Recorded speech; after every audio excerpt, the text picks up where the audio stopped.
També és, en certa mesura, l'argument del seu llibre Immigració i Democràcia, un excel·lent treball, que el que fa és veure com aquest fenomen massiu que ha marcat el traç d'aquest país en els darrers 10-15 anys encaixava amb major o menor solvència en aquest text redactat a l'any 78 i que va néixer en una Espanya molt diferent a l'actual.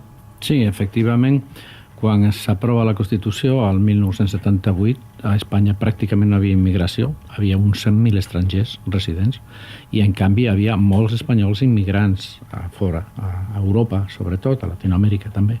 Per tant, la situació era totalment diferent, és molt significatiu. A la Constitució hi ha un article perquè l'Estat protegeixi els immigrants espanyols i faciliti el seu retorn.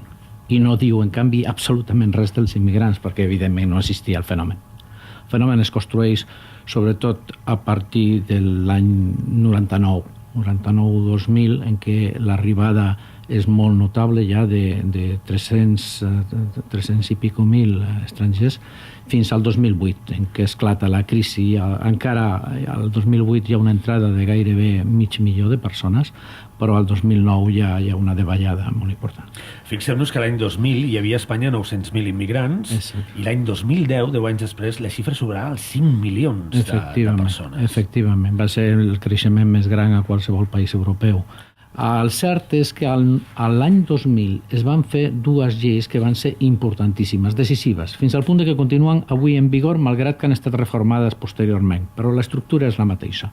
I van ser dues lleis que en el seu conjunt van funcionar com a consens, perquè una va ser aprovada per al Partit Popular, quan va arribar al govern, a majoria absoluta, a final del 2000, i l'altra, una mica abans, havia estat aprovada per tota la resta de forces polítiques. De tal manera que en conjunt significava, diguem, una acceptació comuna d'una legislació nova, bastant democràtica, excepte en un punt clau, que és el del sufragi, que podem tornar, però que en les demés qüestions permetia, diguem, una acceptació dels treballadors estrangers que vinguessin a instal·lar-se al país. Professor, en molts moments d'aquesta immigració arriba de punts molt diversos del planeta, s'ha sentit com a veritables ciutadans de segona. Ho són encara en certa mesura, comencem per aquí, en la mida que no tenen dret de sufragi.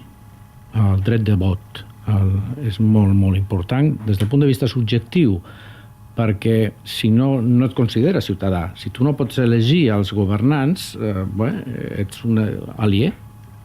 I des del punt de vista objectiu, perquè els partits polítics, els candidats als càrrecs, a les eleccions, saben que si tenen especial atenció per el col·lectiu d'immigrants és igual perquè no voten i per tant tendeixen a inclinar-se sempre de l'altra banda per qüestions, diguem, de dinàmica social, no?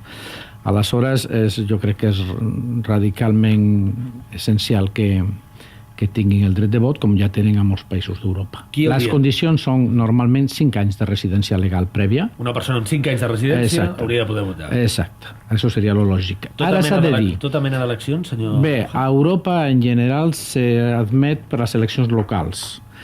Tampoc hi ha cap raó especial per limitar-lo a les locals, però aquesta és la situació avui per avui i aquesta és la recomanació del Consell d'Europa. I en quin punt estem aquí?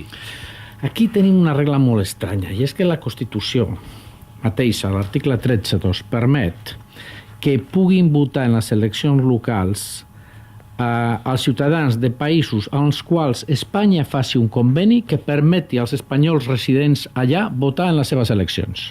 Tu votes aquí si jo puc votar allà. Exacte, si jo puc però votar. Clar, hi ha tot un seguit de països, pensem Xina, etc., que no tenen eleccions locals democràtiques. Per tant, aquests immigrants d'aquests països no podran votar aquí. Per què? No és culpa seva que en el seu país el sistema sigui d'un tipus o d'un altre. I, a més, això s'ha aplicat per primera vegada a les eleccions del 1911 i el tant per cent de votants ha estat mínim, perquè calia el registre previ, perquè es va fer molt de pressa tot, no sé si han arribat al 5%, crec que no. Les eleccions municipals del 2011. Exactament, per tant, això s'havia de revisar. Cal millorar la legislació, però també, diu vostè al llibre, la integració social. Clar, un capítol bastant ampli a parlar d'això. Clar, perquè si considerem que el fenomen migratori s'ha format entre els anys 2000 i 2008, per parlar grans trets, o 2009, que és la nova llei, i que ara pràcticament s'ha aturat, o és mínima l'arribada d'immigrants. A més, la legislació s'ha consolidat, doncs tenim un fenomen relativament, tancat, per dir-ho així, que ara s'haurà de tractar qualitativament. Qualitativament vol dir sobretot la relació entre els espanyols, els catalans, les diferents comunitats autònomes i els estrangers. Com?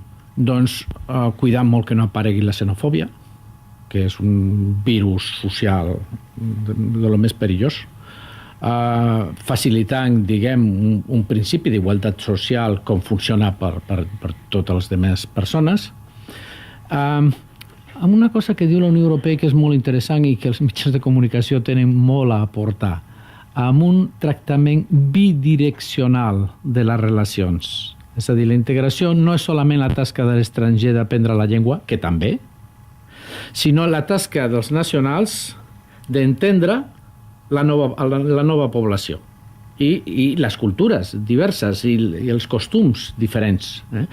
La llei del 2009 que promou la integració diu que el límit és la llei, però dintre d'això hem d'estar oberts a respectar i fins i tot a conèixer la diferència de cultures i de costums i de mentalitats. Aquesta precampanya que estem vivint, la campanya electoral que viurem, és probable, un pot intuir, que el tema de la immigració no serà un dels arguments que sí ha estat en altres campanyes electorals. El debat sobre els límits, els marges, la mirada moltes vegades estigmatitzadora d'aquesta immigració, associant-la, per exemple, als alts nivells de delinqüència que es podien viure en determinades zones o en determinades ciutats.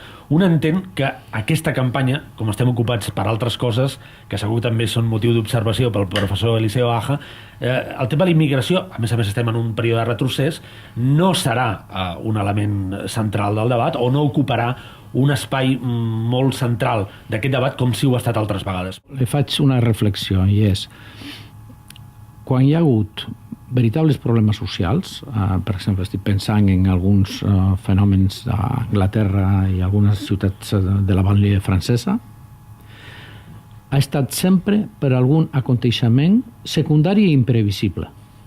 Un jove que roba una moto, que la policia el persegueix, que es cau i es mata, i provoca un esclat social impressionant. Hem viscut alguns de propers, no fa massa aquí a Catalunya. No amb tanta intensitat, però efectivament a Salt i a algun altre lloc ha hagut fenòmens d'aquest tipus, també a Múrcia. Què vol dir? Que l'important no és intentar preveure que no surti una cosa rara, impredecible, sinó cuidar l'estructura social, permanentment, perquè és impossible saber si una setmana abans de les eleccions pot passar alguna cosa o no. Això és imprevisible. És a dir, és un fenomen que sempre té les dues vessants. Aporta, clar que aporta. La immigració, la decidim nosaltres quan deixem de créixer biològicament, quan no tenim descendència suficient. Estem cridant a la immigració nosaltres. L'altre dia, perdó, per l'anècdota també, a l'autobús dues senyores estaven parlant precisament d'aquest tema. I el mantra o la consigna a la que van arribar és una consigna política que ha fet servir de bandera un partit polític. Primer els de casa. Sí, però permetin que sigui molt clar.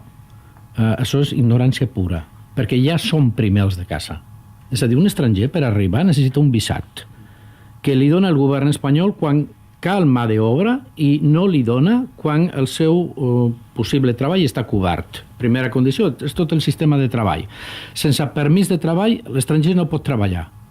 Nosaltres no necessitem permís de treball. Nosaltres sí treballem. Per tant, primer els de casa ja hi és. El que s'ha de combinar amb un altre criteri, que és no discriminació. És a dir, no tractar pitjor els de fora solament perquè són de fora. Però estructuralment ja són millor tractats els de casa.